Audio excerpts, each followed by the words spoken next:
Hi hello ನಮಸ್ಕಾರ, welcome back to my YouTube channel Shruti vlogs Kannada. ಎಲ್ಲರೂ ಹೇಗಿದ್ದೀರಾ? ಎಲ್ಲರೂ ಚೆನ್ನಾಗಿದ್ದೀರಾ ಅಂತ ಭಾವಿಸ್ತೀನಿ.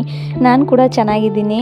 ಇದು ಶಿವರಾತ್ರಿ ದಿನದ ವ್ಲಾಗ್ ಆಗಿರುತ್ತೆ. ಪೂರ್ತಿ ದಿನದ ವ್ಲಾಗ್ ಮಾಡ್ಕೊಂಡಿದ್ದೀನಿ. ಅಲ್ಲಲ್ಲೇ ಸ್ವಲ್ಪನೇ ಮಾಡ್ಕೊಂಡಿದ್ದೀನಿ, ಜಾಸ್ತಿ ಮಾಡ್ಕೊಳಕ್ಕಾಗಲಿಲ್ಲ.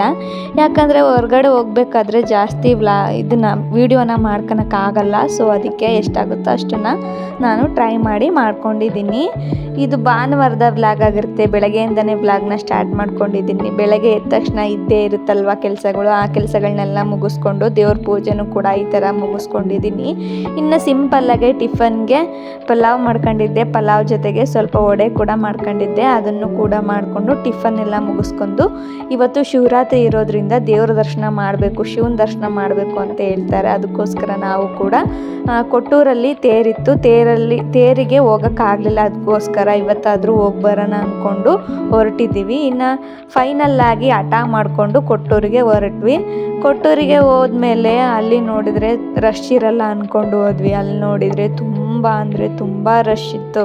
ತುಂಬ ಅಂದರೆ ತುಂಬಾ ರಶ್ ಇತ್ತು. ದ್ವಾರ ಬಾಗಿಲವರೆಗೂ ಕ್ಯೂ ಇತ್ತು. ಕ್ಯೂನೆಲ್ಲ ಮುಗಿಸ್ಕೊಂಡು ಹಂಗೂ ಹಿಂಗೂ ಮಾಡಿ ದೇವಸ್ಥಾನನ ಮುಟ್ಟಿದ್ವಿ. ದೇವಸ್ಥಾನದೊಳಗೆ ಹೋಗಿ ಸ್ವಾಮಿ ದರ್ಶನನ ಮುಗಿಸ್ಕೊಂಡು ಬಂದ್ವಿ. ನಾನು ಕೂಡ ಫಸ್ಟ್ ಟೈಮು ಕೊಟ್ಟೂರೇಶ್ವರ ಸ್ವಾಮಿನ ದರ್ಶನ ಮಾಡ್ತಿರೋದು. ತುಂಬ ಅಂದರೆ ತುಂಬಾ ಖುಷಿ ಆಯಿತು. ಏನೋ ಒಂಥರ ಪಾಸಿಟಿವ್ ವೇವ್ಸ್ ಬಂದಂಗೆ ಆಯಿತು. ಒಂಥರ ಖುಷಿ ಆಗೋಯ್ತು. ಒಳಗೆ ಹೋದ ತಕ್ಷಣ ದೇವಸ್ಥಾನ ಅಂದರೆ ಹಂಗೆ ಅಲ್ವಾ, ಹಾಗಾಗಿ ನನಗೂ ಕೂಡ ಅದೇ ಥರ ಫೀಲ್ ಆಯಿತು. ತುಂಬ ಇಷ್ಟ ಆಯಿತು ನನಗೂ ಕೂಡ. ದೇವಸ್ಥಾನ ಕೂಡ ತುಂಬ ಚೆನ್ನಾಗಿ ಅಲಂಕಾರ ಕೂಡ ಮಾಡಿದರು. ತೇರಿರೋದ್ರಿಂದ ತುಂಬ ಗ್ರ್ಯಾಂಡಾಗೆ ಅಲಂಕಾರ ಮಾಡ್ಕೊಂಡಿದ್ರು. ತುಂಬ ಅಂದರೆ ತುಂಬ ಚೆನ್ನಾಗಿತ್ತು. ನೀವು ನೋಡಿ ಕೊಟ್ಟೂರು ಸ್ವಾಮಿ ದೇವ್ರ ದರ್ಶನನ ಮಾಡ್ಕೊಳ್ಳಿ ಅಂತ ಹೇಳ್ತೀನಿ. ಇನ್ನು ದರ್ಶನ ಎಲ್ಲ ಮುಗಿಸ್ಕೊಂಡು ಪ್ರಸಾದದ ಹಾಲಿಗೆ ಹೋದ್ವಿ. ಪ್ರಸಾದ ಕೂಡ ಇಲ್ಲಿ ದಿನಾಲೂ ನಡೆಯುತ್ತೆ. ಪ್ರಸಾದ ದಿನ ಅಂದರೆ ಯಾವಾಗಲೂ ಪ್ರಸಾದ ನಿಲ್ಲದೇ ಇಲ್ಲ ಅಂತ ಹೇಳ್ತಾರೆ. ಅನ್ನದಾಸೋಹ ಯಾವಾಗೂ ನಿಲ್ಲಲ್ಲ ಅಂತ ಹೇಳ್ತಾರೆ. ಈ ಸ್ವಾಮಿಯ ಕರುಣೆಯಿಂದ ಪ್ರತಿದಿನವೂ ಆ ಕ್ಷೇತ್ರದಲ್ಲಿ ಅನ್ನದಾಸೋಹ ನಡೆಯುತ್ತೆ. ಅಲ್ಲಿ ಕೂಡ ನಾವು ಪ್ರಸಾದನ ಸ್ವೀಕರಿಸ್ಕೊಂಡು ಮನೆ ಕಡೆ ಹೊರಟ್ವಿ. ಇನ್ನು ಮಕ್ಕಳಿಗೆ, ಅವರು ಸಣ್ಣ ಮಕ್ಕಳಲ್ವ, ಏನಾದರೂ ಕೇಳ್ತಾರೆ. ಹಂಗಾಗಿ ಅಲ್ಲಿ ಸ್ವಲ್ಪ ಜಾತ್ರೆನೂ ಇತ್ತು. ಜಾತ್ರೆಯಲ್ಲಿ ಅವ್ರಿಗೆ ಏನು ಬೇಕು ಅದನ್ನು ತೊಗೊಂಡು ಹೊರಗೆ ಬಂದು ಸ್ವಲ್ಪ ವೀಡಿಯೋಸು ಫೋಟೋಸ್ನೆಲ್ಲ ತಗೊಂಡು ಬಂದ್ವಿ.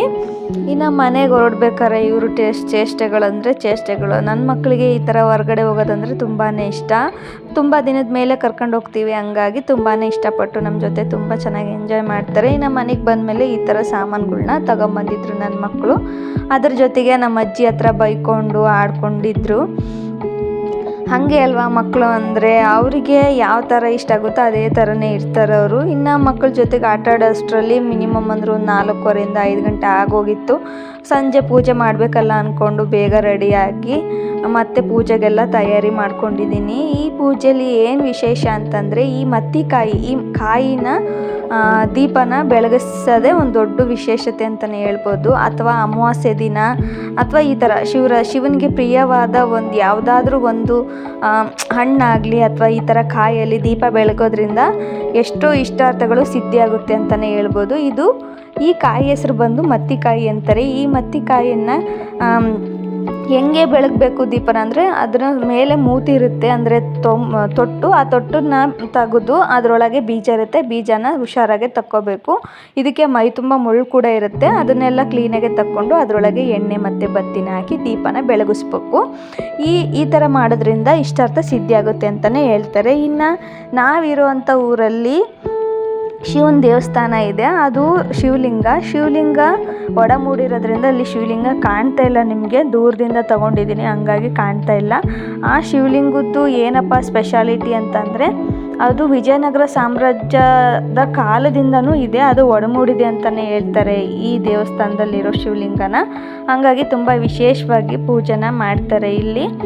ಇದು ಶಿವರಾತ್ರಿ ದಿನದ ವ್ಲಾಗ್ ಆಗಿರೋದ್ರಿಂದ ಶಿವರಾತ್ರಿಯಲ್ಲಿ ತುಂಬ ಅಂದರೆ ತುಂಬ ವಿಶೇಷವಾಗಿ ಪೂಜೆನ ಮಾಡಿಕೊಂಡು ಪ್ರಸಾದನ ಭಕ್ತರಿಗೆ ನೀಡ್ತಾರೆ. ಇಲ್ಲಿ ನಾವು ಕೂಡ ದರ್ಶನ ಮಾಡ್ಕೊಂಡು ಪ್ರಸಾದನ ಸ್ವೀಕರಿಸ್ಕೊಂಡು ಮನೆಗೆ ಬರ್ಬೇಕಾದ್ರೆ ಸ್ವಲ್ಪ ಫೋಟೋಸ್ ವೀಡಿಯೋಸ್ನೆಲ್ಲ ತೊಗೊಂಡು ಮನೆಗೆ ಬಂದ್ವಿ.